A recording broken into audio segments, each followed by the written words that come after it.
Danny Phil. Eu não escuto esse nome faz muito tempo. O que dizer de Dan e Phil?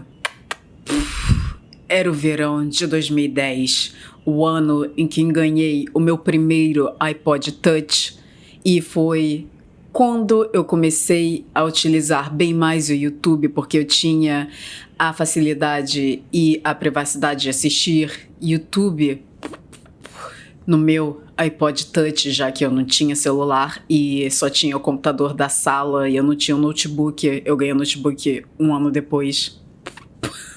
Aparece nos meus recomendados a foto de dois caras com cabelo emo fazendo coisas aleatórias e eu falei, essa vai ser a minha personalidade a partir de agora. E foi assim que eu conheci o Dan e o Phil. Olá, eu sou a Cami, esse é o Fala Cami Cami, o lugar em que eu falo sem calar a minha boca, e eu estou de peruca porque o meu cabelo tá muito sujo, gente.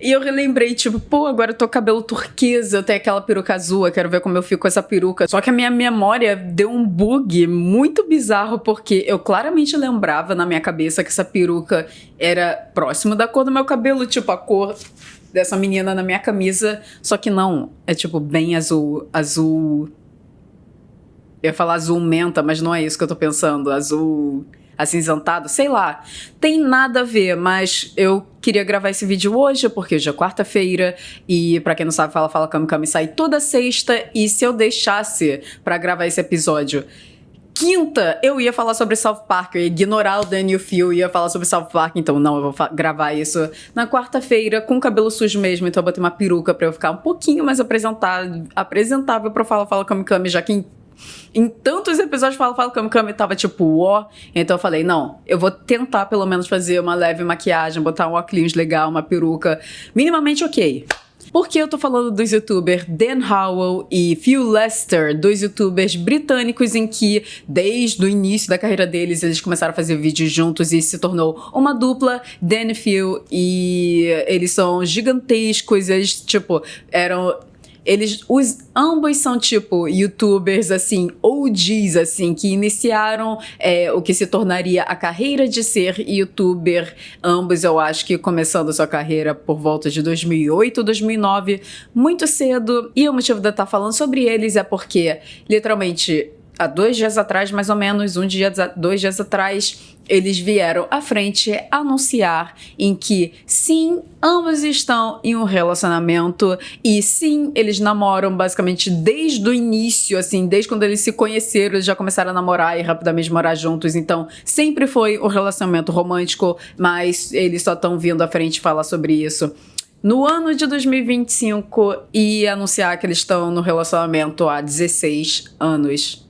Eu acho que pra quem não viveu esse início no YouTube, não só isso, não viveu essa época, o que era esse final dos anos 2000, a carreira deles começou mais por volta de 2009, pelo menos fazendo vídeos juntos, e quem não tava lá, eu acho que fica muito confuso em ver, o Dan e o Phil anunciando esse relacionamento e ficando meio confuso do porquê isso chocou tanto a internet. Se você abrisse o Twitter, só tinha pessoas falando sobre o Dan e o Phil e o ship fan. E por que de um casal que eu acho que pra maioria das pessoas não foi surpresa nenhuma eles anunciarem que eles sim são um casal, já que eles moram juntos há 84 mil anos e há pouco tempo atrás, eu acredito que uns 3 anos atrás, ambos fizeram um vídeo se assumindo a sua sexualidade, ambos falando que eram gays, eles anunciaram em vídeos separados, então todo mundo...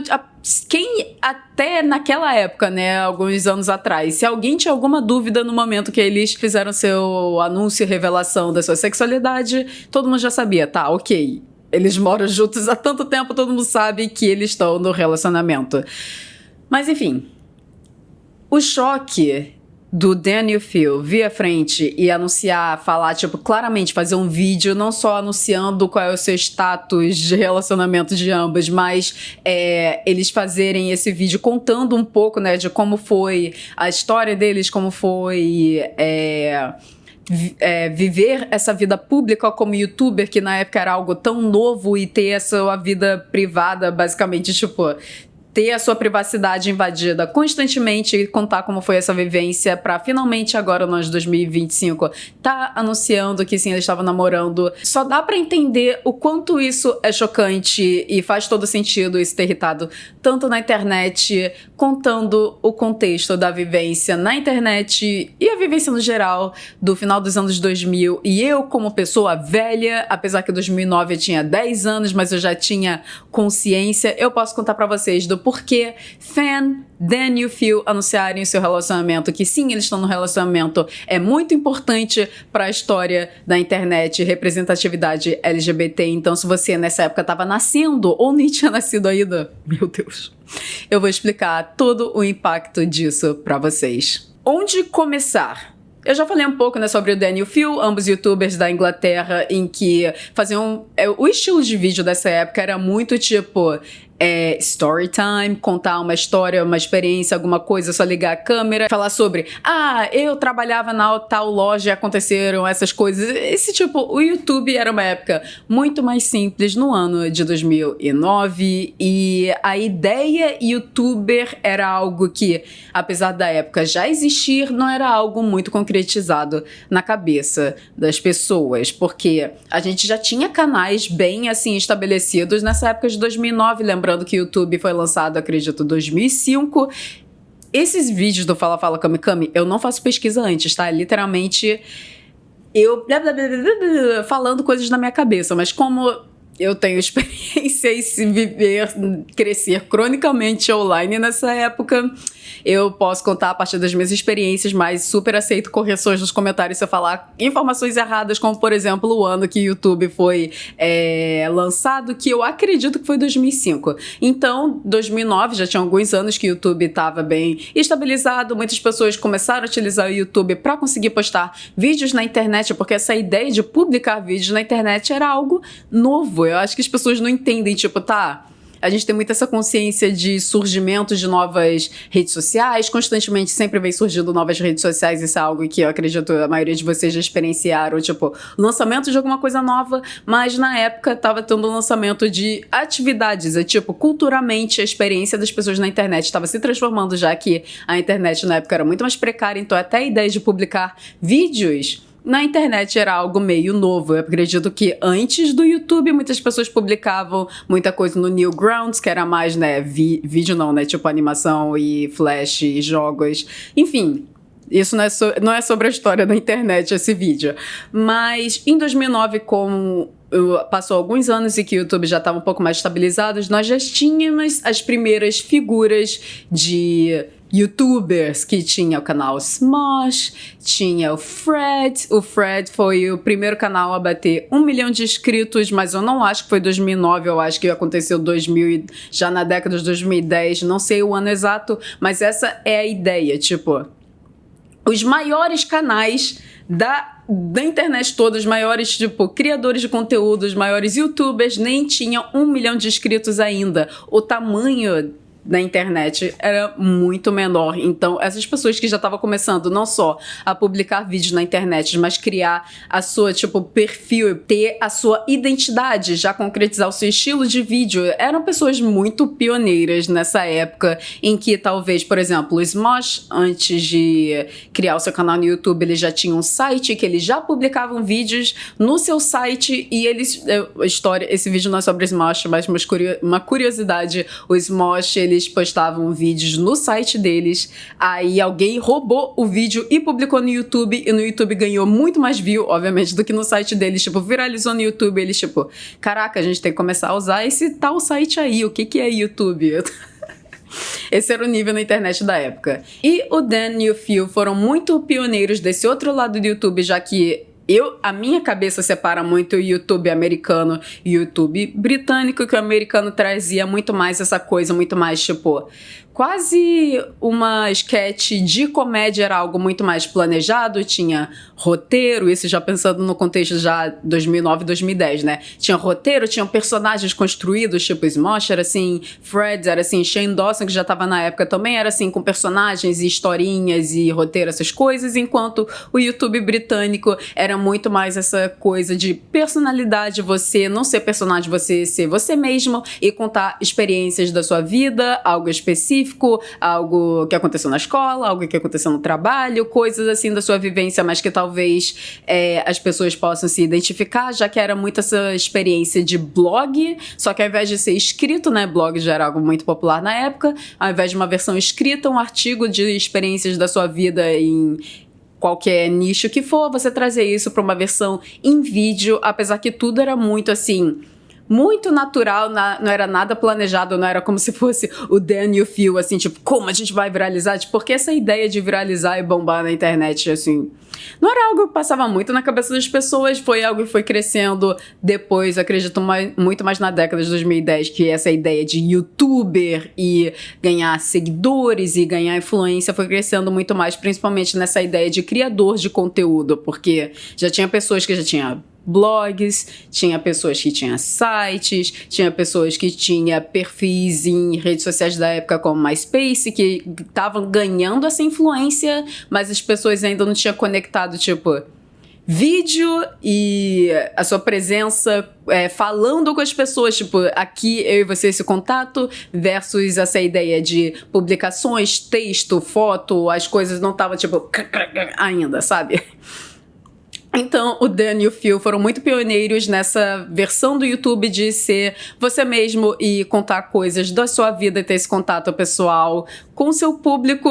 Essa ideia de público também era muito tosca, era muito mais próxima à ideia de, tipo, amigos, assim, você querer compartilhar com pessoas da internet, muito mais essa ideia de comunidade que era presente em todas as redes sociais na época. Você estava compartilhando com pessoas que talvez gostavam das mesmas coisas que você queria fazer conexões através desses vídeos, e a ideia de influencer e ser uma celebridade, criador de conteúdo, youtuber, não existia.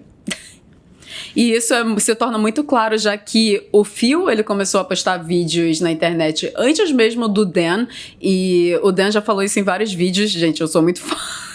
O Dan já falou isso em vários vídeos do quanto o Phil influenciou ele a começar a postar vídeo, e ele, tipo, adorou o Phil, tipo, cara, a gente tem muito a ver, e ficava, tipo, marcando o Phil no Twitter pro Phil responder ele, e mandando mensagem, e tentando criar essa interação, tipo, cara, vamos conversar, a gente tem muito a ver, vamos se conhecer, e aí eles acabam realmente criando essa amizade na internet, porque o Dan encheu o saco do Phil, e aí depois eles se conhecem pessoalmente, e a partir daí é história. E o mais tosco disso tudo é que o vídeo dele se conhecendo pessoalmente ainda tá na internet, sei lá em qual canal, mas você pode achar, tipo, a vida do Dan e o Phil e o surgimento dessa amizade que rapidamente se tornou algo amoroso, e esse relacionamento está toda documentada na internet. Em uma época em que essa ideia de relacionamento de público e criador de conteúdo, uma ideia parasocial,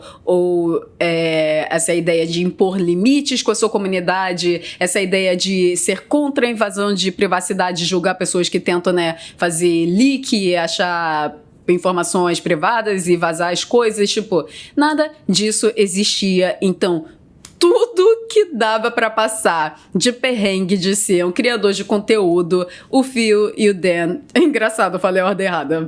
É estranho falar Phil e Dan. O Dan e o Phil passaram e foram meio que quase que os pioneiros, e também de todas as experiências negativas do que é ser um criador de conteúdo, uma pessoa pública, e também, tipo, tanto do lado negativo, mas também muito do lado positivo, como a cultura de fama e celebridade e criador de conteúdo e YouTube foram se unificando, e como, tipo, coisas que, se você pensar em alguns anos atrás, youtubers nunca conseguiriam alcançar, o Dan e o Phil foram quebrando essas barreiras e, tipo, alcançando esse espaço no YouTube da Inglaterra, que, por ser inglês, também era um YouTube muito...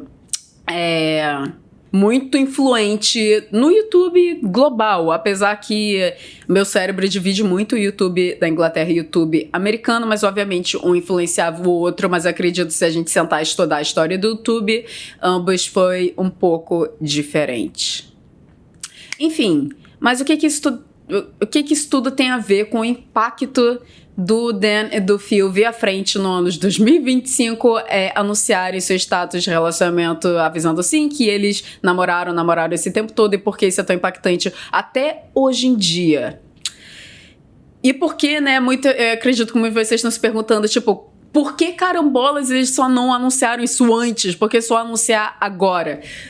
É um pouco difícil explicar tudo isso pra quem não viveu, mas eu vou tentar botar isso na melhor das minhas habilidades e explicar o que era estar nesse espaço online em 2009 e 2010. O que estava acontecendo em 2009? Tava passando Glee na TV, tava passando Modern Family na TV, e o que essas duas séries têm em comum, que foi algo muito importante e divisor de águas na cultura midiática da época. Ambas tinham representatividade de personagens gays. LGBT, no geral, que já que Glee não era só gay, tinha gay, lésbica, tinha um monte de coisa. Ei, Glee! Isso é um ponto que eu acho bem importante trazer à frente, que, tipo, pra mim, pelo menos na minha vivência, eu não sei de vocês, mas pra mim, 2009, nem parece que foi há tanto tempo assim. Obviamente foi há muito tempo, porque eu era criança nessa época, mas se você pensando um cognitivo, assim, da história, assim, da evolução midiática, essas coisas assim, você fala, tipo, coisa que veio em 2009, pra mim já é algo, tipo, contemporâneo, obviamente, né? Mas é algo moderno, não faz tanto tempo assim. Mas essas duas séries terem esses personagens abertamente, escrachadamente gays na TV era algo, assim, muito pra frentex ter personagens gays, essa representatividade gay nas suas séries e falar isso de uma maneira tão abertamente. Porque antes, ou gay era, tipo, motivo de piada, em muitos shows de humor, essas coisas assim, isso acontecia, ou não era levado a sério, ou tipo, as pessoas cagavam muito pra representatividade da comunidade LGBT, e essas duas séries tinham personagens que, sim, ainda eram um pouco caricatos, mas foi essencial pra representatividade LGBT e começar a iniciar esse processo de desmistificar o que era uma pessoa gay, uma pessoa fazia parte da comunidade LGBT, porque, gente, os anos 2000 foi uma década extremamente homofóbica. Eu acho que as pessoas esquecem disso porque a gente começa a misturar muito a nossa experiência atual com informações da época, então é um pouco difícil saber se você não viveu, até pra mim é um pouco difícil, já que eu vivi, mas eu era criança. Mas, gente, gay era ofensa, você, tipo, apontar pra alguém e falar você é gay, tipo, que gay? Era, tipo, ofensa, xingamento.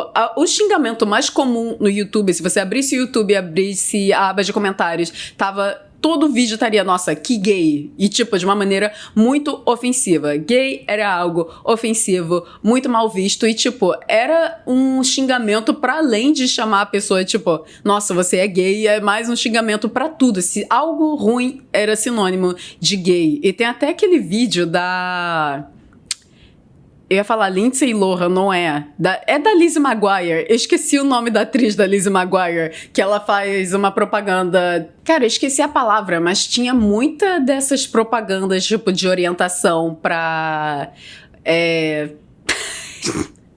O vocabulário sumiu, mas, tipo, por exemplo, tinha essa da Lizzie McGuire, que era para orientar os jovens a mostrar...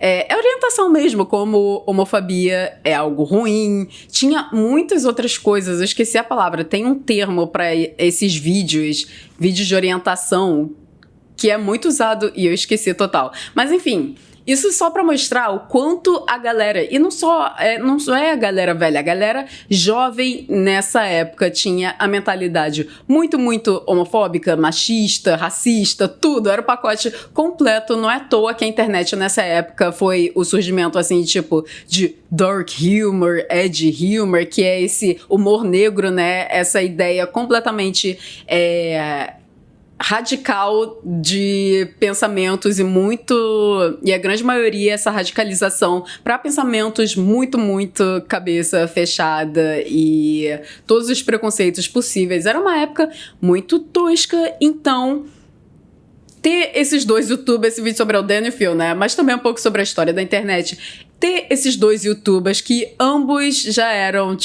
já sabiam que eles eram gays LGBT. O Phil até conta no vídeo novo em que ele já tinha saído do armário para sua família e para seus amigos. O Dan ainda não tinha contado para ninguém sobre a sua sexualidade, mas nesse cenário de 2009 era impossível você vir à frente, botar sua cara a tapa na internet e falar: ah, eu sou gay.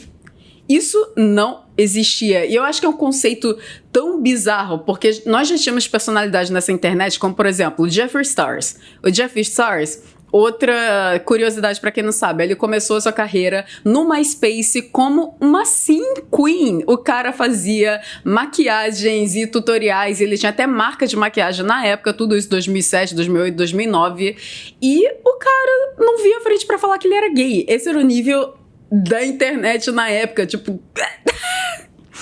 Então, esse cenário não existia. Eu lembro claramente, eu nunca vou esquecer, o primeiro vídeo que se tornou uma febre, se tornou quase tendência, né? Depois desse primeiro vídeo, vários vieram atrás desse. Mas o primeiro vídeo de um youtuber assumindo sua sexualidade, um famoso vídeo saindo do armário, um coming out video em inglês, né?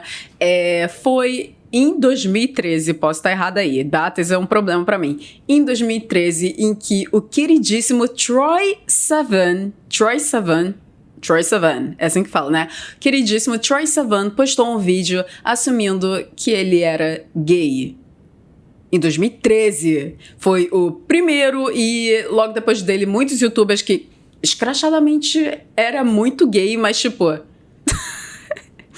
ninguém falava sobre a sua sexualidade, era algo extremamente tabu. Total.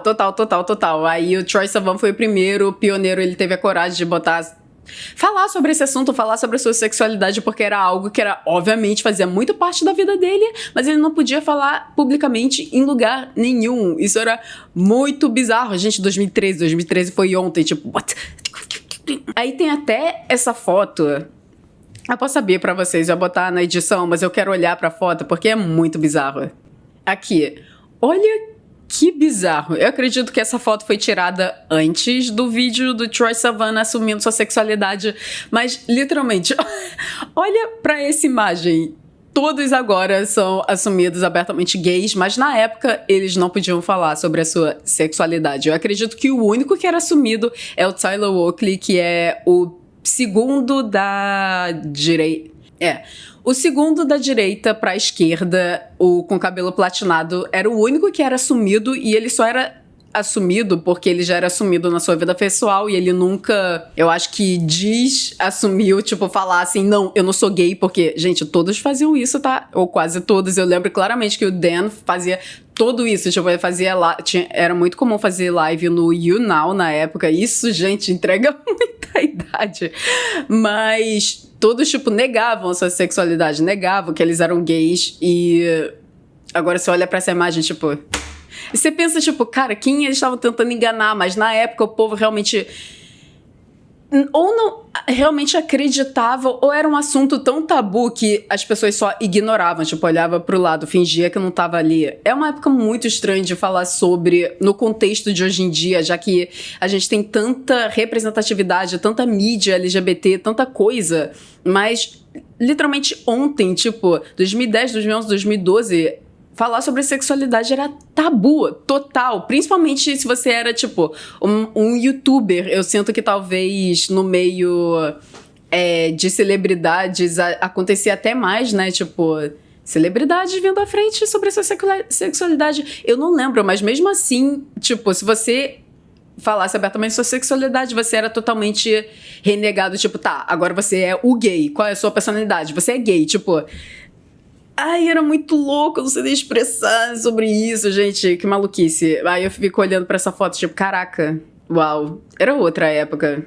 Enfim, muito obrigada, Troye Sivan. Agora, ícone pop, adoro as músicas do Troy, ter tido essa coragem em 2013 em fazer seu vídeo assumindo sua sexualidade, já que isso abriu espaço gigantesco para outras criadoras de conteúdo também fazerem isso, mas é muito bizarro pensar que isso foi algo tão, tipo, uau, surpreendente, sendo que hoje em dia é tão comum, mas para expressar, né, o quanto é importante, né, representatividade, falar sobre essas coisas, quebrar essas ideias tabus e conservadoras, porque, uau, onde, tipo, a gente avançou muito e agora tá tendo essa nova onda conservadora em que eu acho que nós estamos começando a andar pra trás. A gente chegou a um nível muito, tipo, pra frentex, woke, blá, blá, blá, e agora essa onda conservadora tá vindo bem potente, mas eu acredito que nós nunca vamos voltar ao nível do que era os anos 2000 e esse início de 2010, em que gente, esses meninos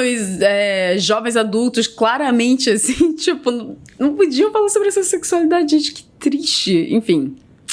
Enfim, tudo isso para exemplificar o cenário do que era esse final dos anos 2000, início de 2010, que agora a gente esquece um pouco, mas realmente é uma época muito preconceituosa, não podia falar sobre nada, tudo era tabu, você realmente, tipo... podia acabar com a sua carreira, falar sobre a sua sexualidade, onde já se viu bizarro. Então, obviamente, nessa época, o Dan e o Phil nunca viriam à frente falar sobre o seu relacionamento, já que isso era algo que podia afetar a carreira deles. Tipo, eles podiam perder sua carreira de youtuber falando sobre isso, e algo tão bizarro, porque, ao mesmo tempo, tudo isso estava acontecendo, mas tinha a galera shipper fanático de fan. E essa é a segunda parte que eu quero falar sobre esse vídeo, do motivo de ambos não falarem sobre o seu status de relacionamento e porque essa experiência era tão negativa, tá?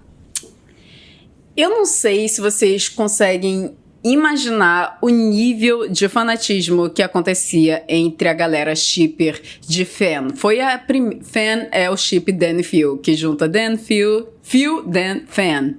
P-H-A-N, se não ficou claro. Esclarecendo.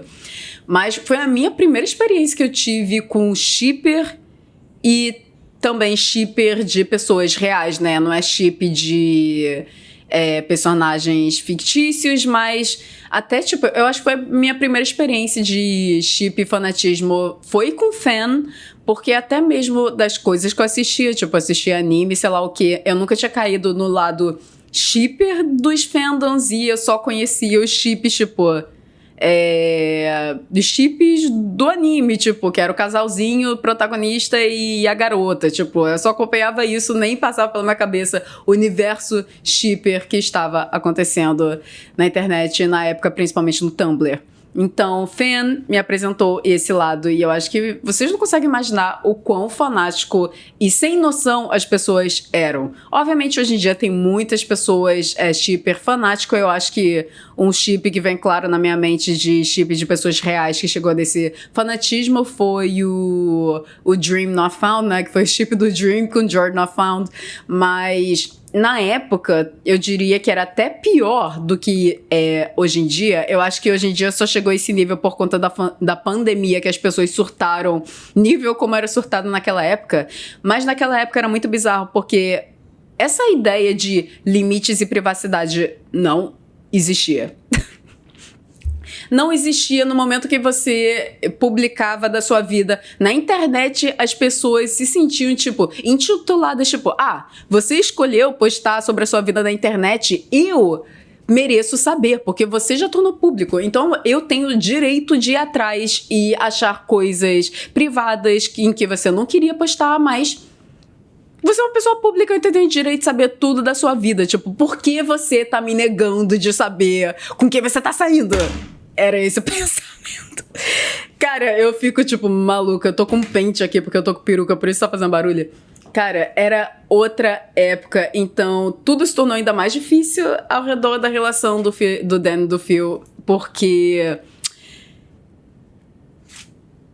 o povo era maluco, seus fãs eram malucos, eles, tipo, por eles serem tão pioneiros no YouTube, eles se tornaram gigantes na época. Era eles e o Brick Crew, que é outro buraco negro do YouTube britânico. Se vocês... Eu não me vejo fazendo vídeo sobre Brick Crew, mas com certeza foi algo que afetou muito a minha vida.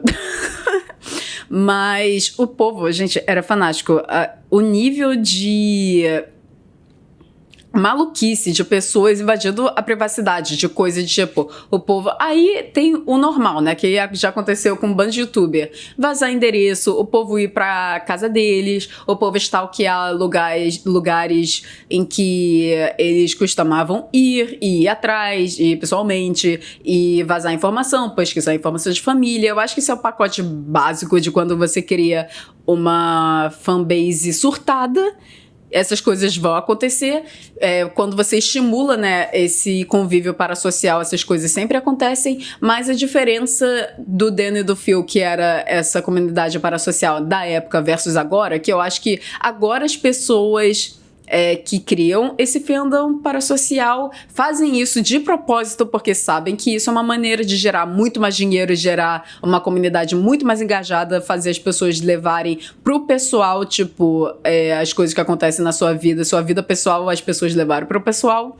Um exemplo claro é o Dream, mas na época ninguém sabia o que estava fazendo, então acabar criando um fandom desse nível era algo que acontecia totalmente sem querer e as pessoas não tinham noção do tamanho da sua influência e do tamanho do seu público. Era tudo muito novo, então não foi algo que o Phil e o Dan acabaram fazendo por irresponsabilidade. Era literalmente a primeira geração de youtuber. Ninguém sabia o que estava acontecendo. E o boom desses youtubers na década de 2010 foi algo que ninguém esperava, ninguém mesmo, nem a mídia tradicional, ninguém esperava, mas foi algo que aconteceu. Do nada você só estava no seu quarto, fazendo vídeos, blogs, contando sobre experiências específicas, porque você queria se conectar com pessoas. No outro ano você é literalmente uma celebridade, tipo...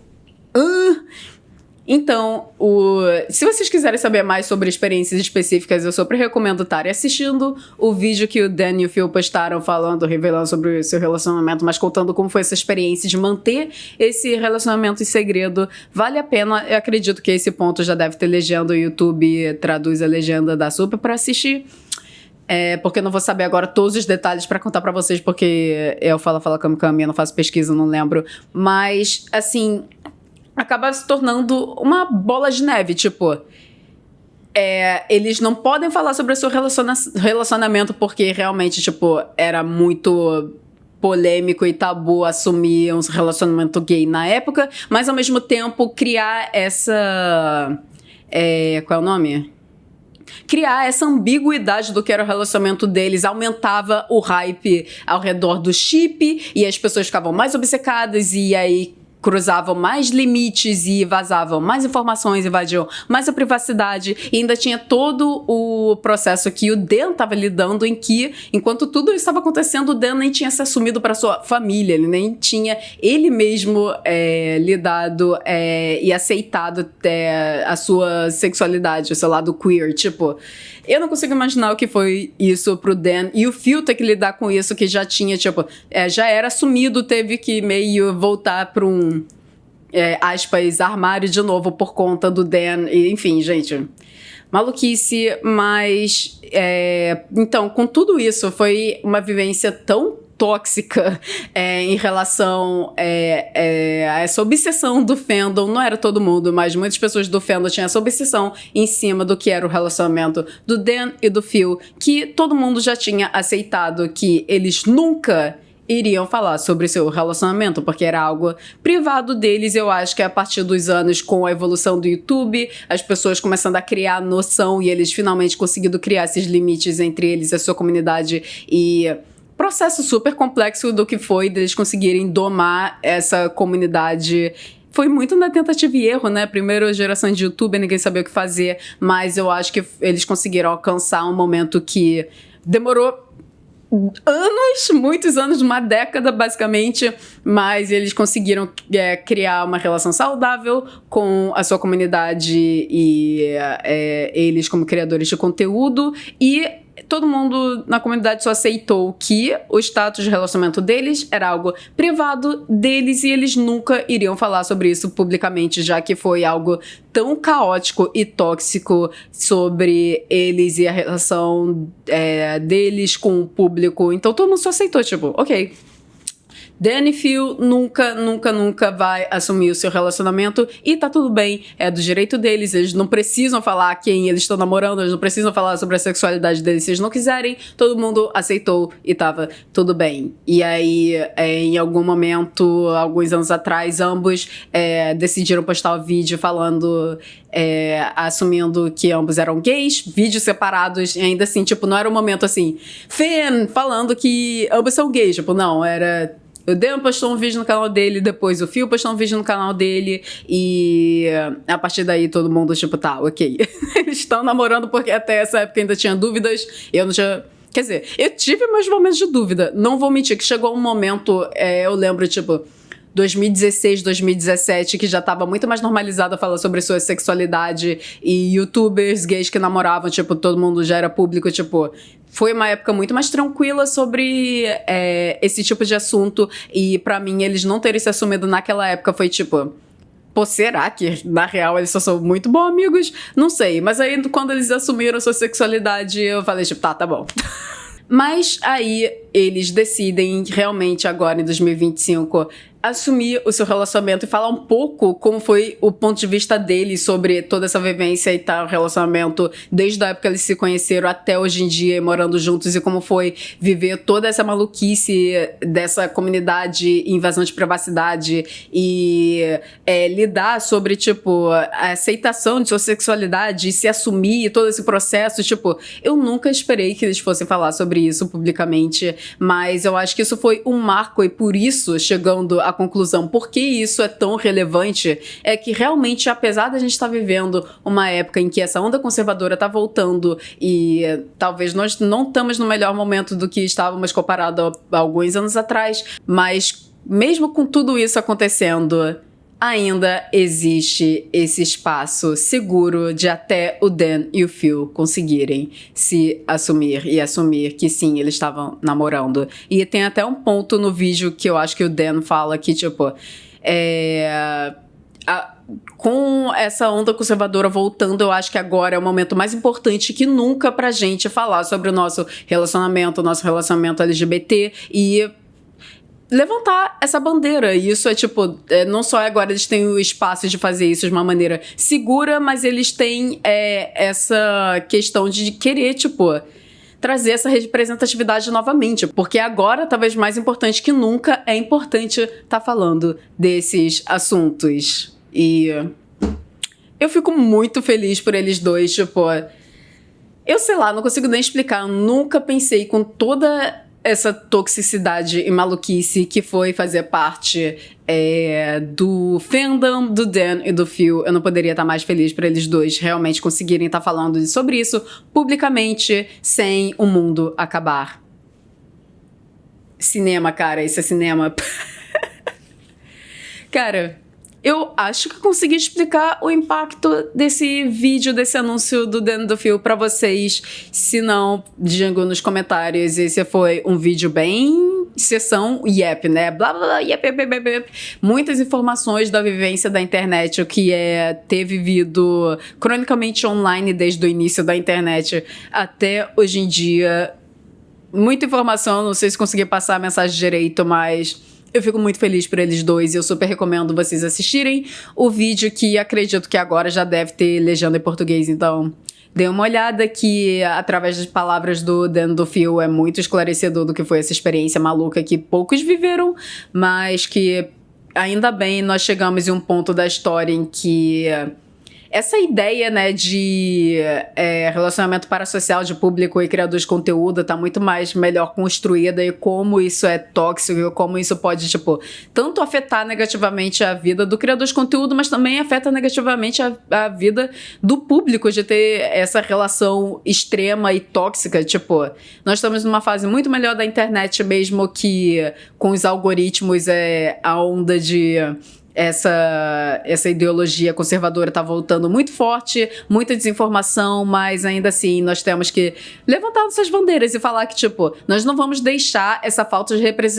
representatividade acontecer novamente, porque não é assim que o mundo funciona mais. Então nós estamos aqui, a representatividade está aqui para ficar, e essas ideias racistas, homofóbicas, transfóbicas, não tem espaço. Então, é muito importante estar falando sobre esses assuntos. Eu fico muito feliz que o Dan e Phil resolveram fazer esse vídeo e foi difícil ver esse vídeo, mas foi muito bom e eu espero ter explicado um pouco melhor para quem não estava vivo na época para entender o quanto isso é impactante para a história da internet. E foi esse o episódio do Fala Fala Kami Kami, meio confuso, mas eu acho que foi. Eu espero no próximo vídeo estar sem peruca porque eu vou lavar meu cabelo finalmente. E até o próximo vídeo. Tchau!